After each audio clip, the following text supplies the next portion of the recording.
Okay, here we are again with the Honda, the CRV, and as part of our maintenance catch-up, I'm going to drop some of the ATF, automatic transmission fluid, out. You can only drop so much of it out because the rest of it is through the converter, etc, etc. So you drop what you can and replace what you can.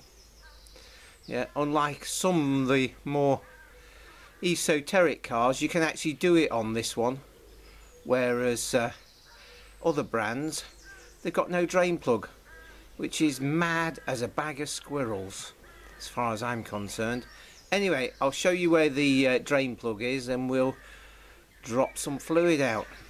It's all part of catching up from what hasn't been done in the past. So we're on wobbly cam here. This is the gearbox. We're underneath the car. There's a drive shaft. Okay, come forward. The engine's above me, and this is the front bumper here, and just there, that's the drain plug, and it takes a 3/8 extension from a socket set. I'm going to give it a tap first. I'm not going to video undoing it because we're in a limited space, but let's see how we get on.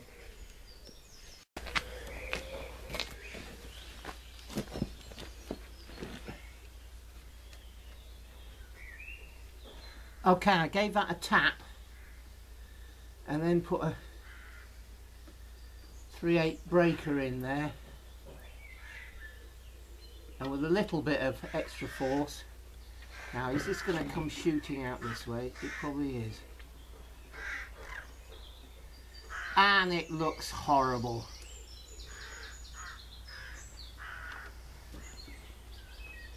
Horrible and black, which is about par for the course of this car. I've already ranted on and on about Honda servicing, and I don't know whether you'll be able to see this, and the sun is so strong. That's a magnet there, and there is a little bit of, where are we? That's a magnet on the end of the drain plug, and there is a little bit of metal powder, but it's not that bad.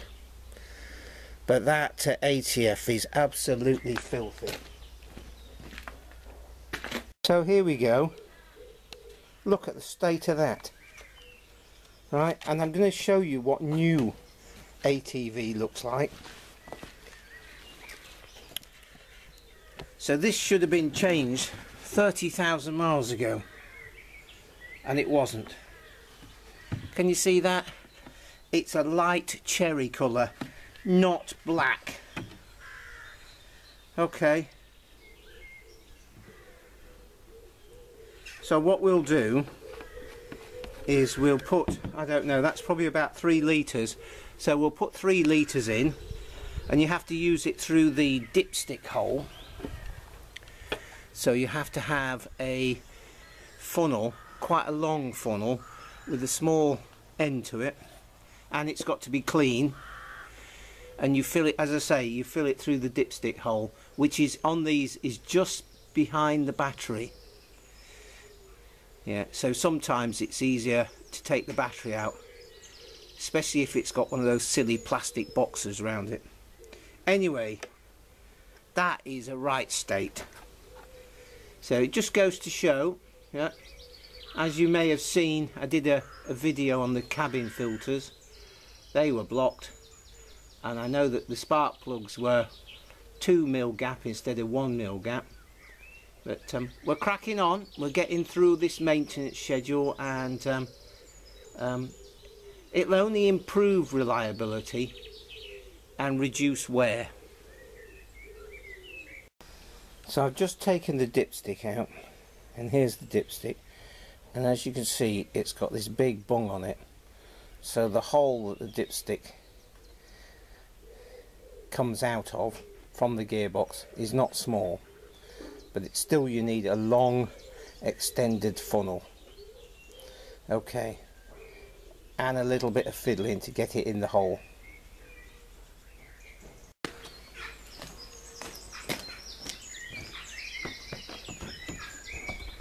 Now here we go.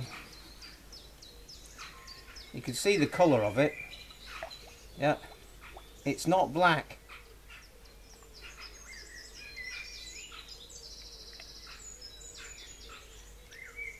The guy I bought this off, I mean, it's only got 60,000 miles, well 62,000 now, but the guy I bought it off claimed to be, you know, oh yeah, I've been maintaining my cars all these years. He was quite old and senile, so it seems. He's got an imaginary maintenance. And when you're buying a car, second-hand car, you know, you're looking at it, you're checking stuff out, and I actually went on the net and made sure that the mileage was correct. And I even phoned up the Boston Honda, main Honda dealers, and said, what records have you got about this? And they went, yeah, it's been here with us until so and so, and then it moved up to the top end of the county, and then it was with a Honda dealer up there. And I thought, well, you can't research it much more than that. And there'd been no advisories on it, and that's on the Ministry of Transport test. So I thought, right, okay, let's go and have a look at it.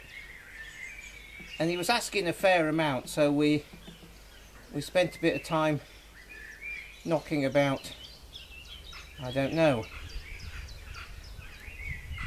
about a quarter of the price off. Yeah, but there you go.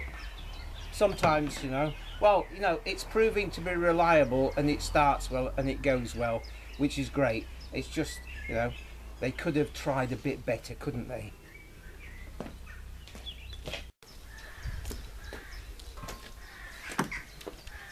So I've got the vehicle off the ramps now. Don't put that there because you'll drive away with it. And oh, here we go. So let's see what yeah, I think it needs just a bit more.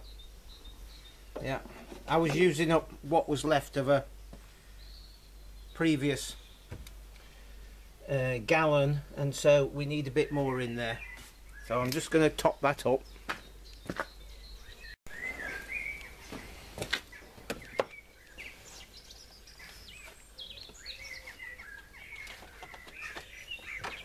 So there we go. Let's have a look. I doubt if you'll be able to see this,